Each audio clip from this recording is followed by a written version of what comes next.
Let's talk about this plane, this Yakolov Yak-42 jet. It's been in service, hasn't it, since 1980.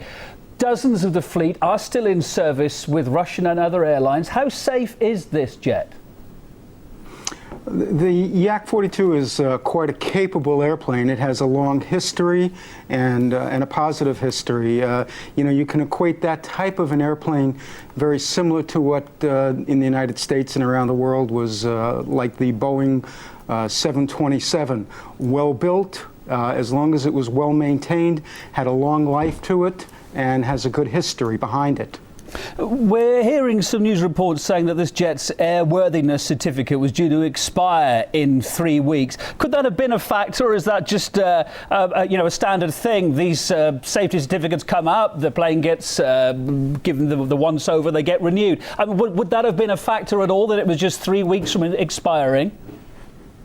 Well, I think you really have to look at what was going to be expiring. Was it due for a heavy maintenance check, which is typical of a lot of aircraft? I mean, all aircraft go through that at one time or another. Or were they taking it out of the fleet for another particular reason? At this point, I really couldn't, I wouldn't want to speculate at that point. If it was still flying and well maintained, then that really may not have as much relevance as it would appear on the surface. Again, reports still coming through. One of the early reports say it may have hit an antenna on the airfield there. We're also hearing from an eyewitness as well, saying one of the policemen saying that he saw flames coming up as high as a 9-story building. Other reports still sketchy. I mean, I guess if it hit an aerial, could that have brought it down? I guess it depends how big the aerial was. Well, I guess it also depends on where it hit also. Accidents don't happen generally for a single cause. If it hit an aerial, in the takeoff corridor, there wouldn't have been an obstacle in its path. So if it hit something, it had to be outside of a regular takeoff path, or there was a reason why it was not at the proper altitude over that piece of land.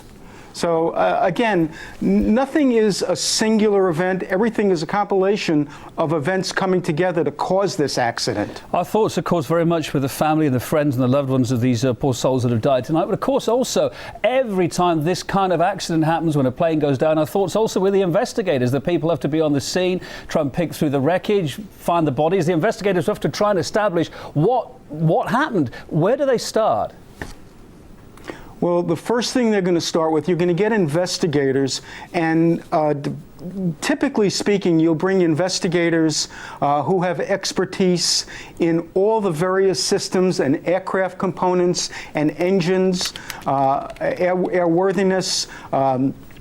You bring them all together, and you start with the records of the aircraft, the maintenance records of the aircraft, the history of the aircraft, the history of the crew, the weather at the time, any problems that were encountered by aircraft taking off before them.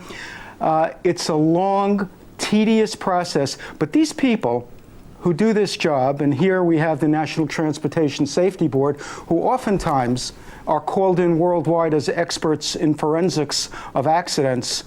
They're very well trained, and they're very detailed, and nothing really goes overlooked. They will find every bit and piece to put this together. Because remember, the end result of the investigation is not just to give closure to everybody, but to prevent something like this from happening again. Was it a systemic problem with an aircraft? Was it an engine problem?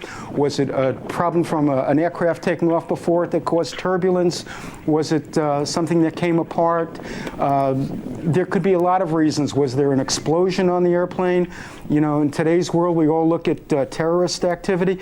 What was the cause of this? And that will be a painstaking process, but it will be very thorough. Okay, Mark Weiss, former American Airlines pilot and Homeland Security expert with the Spectrum Group. Thanks ever so much for giving us your thoughts on RT International tonight. It's much appreciated. Thank you, and my thoughts to everyone.